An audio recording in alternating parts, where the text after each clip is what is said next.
Hi, I'm Eugene Lee Yang. I'm a video producer at Buzzfeed Motion Pictures, and this is my life story. When I was in 7th grade, I was at that point just a huge art kid. So I was doing everything from theater to choir to dance to illustration to writing. And I didn't know that film was an option for me because, you know, as a small kid in Texas, I just imagined that Hollywood was this world that was really foreign and far away. And I didn't see many Asians on screen, so I had no idea that I could even be a part of it. A favorite story of mine about my father is that, you know, he seems like any other strict Korean parent, an Asian man who's just like every other old world Asian man. He's just very like confident and strong and silent. And he, you know, has this talent where I saw him one day drawing his rose, and it was this gorgeous illustration of this rose. And I remember being so surprised, I was so shocked that he could draw this well. And I said, Dad, oh my God, like, how did you draw this? Who drew this? I didn't even think it was him drawing it. Why didn't you tell me that you could draw? And then he just looked me right in the eye and said, because no one ever asked. And that's always kind of carried with me, this idea of no one ever asking if you can do something. Because the assumption is that we don't need to ask because we don't need to see these faces or these talents or these voices. We don't ask Asian Americans if they can do something. And that really is the bottom line. I was finally asked, can you just be on camera? And it's so simple. Can you be on camera? Can you just try this? Can you sit there? No one in traditional Hollywood is asking me to be on camera. But here at Buzzfeed, the first day, I was just like, hey, get on camera. Can you just do it?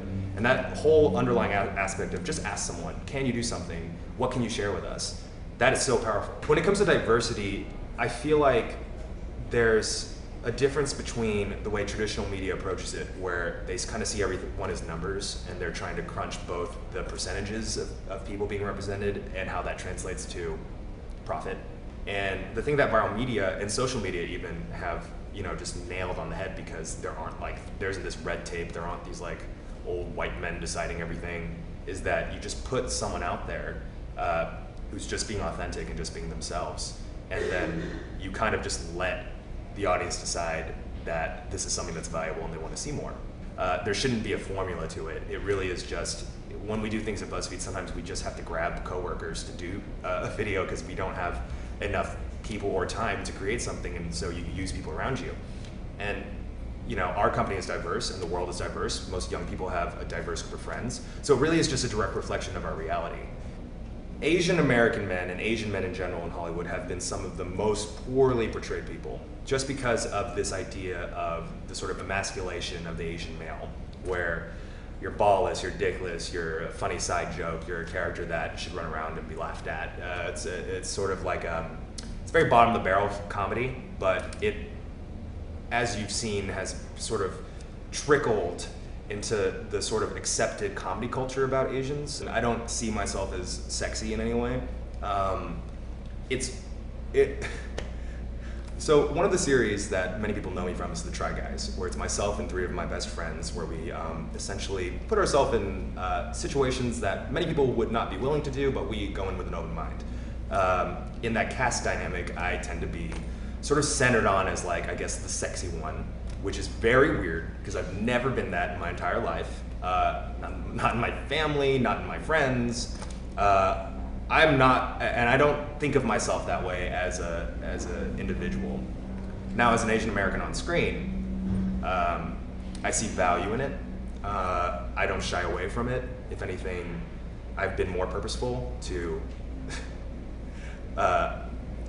embrace my sexier side for the cameras. But it's funny because I'm not thinking they're thinking like, I'm gonna be sexy and I'm gonna, you know, like get all the girls and boys to like me out there. I'm literally just hoping that by exuding self-confidence, people will find it attractive. If I have any advice for aspiring Asian American filmmakers or artists, it's to not compromise your vision because someone else is telling you to do things a certain way, especially if it deals with your Asianness. I realized at some point, and there was a great interview recently with Alan Yang, who produced Master of None. He discussed the idea that he used to write scripts for him, like as a writer, he wrote scripts and then specifically wrote the main characters to be white, but it was his experience because it would sell. And I was guilty of that too when I was in film school. Everything pointed to the direction of write your story, but make it white, because that's what's going to sell. Don't do that. Don't ever, ever, ever do that. Even if someone's telling you it's going to sell better, even if someone's telling you that it's going to be, you're just going to hear this a lot in your career, that your Asianness is something that can be used as a sort of tool, and that it has to be crafted a certain way. And all I say is that the best thing you can do is be completely honest with your experience and to express it as creatively as possible. I do want to say that we could look back on this and say that the change has happened, and that we're just at the start of this wave that's beginning to crest. And I hope to be part of that wave, and to not only write it, but to help create more waves of Asian American influencers and artists coming in and creating great content and reaching especially young people out there who might have been afraid to take that step and choose the career path I have because they didn't think that there's a world out there for it, an audience.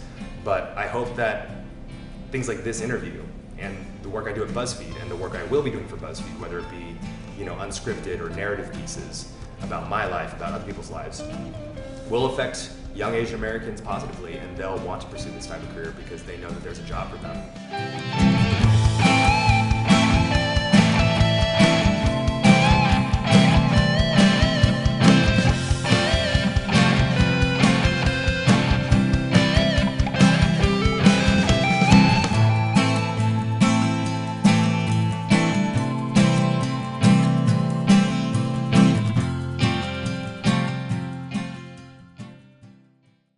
Hey, NBC News fans, thanks for checking out our YouTube channel. Subscribe by clicking on that button down here, and click on any of the videos over here to watch the latest interviews, show highlights, and digital exclusives.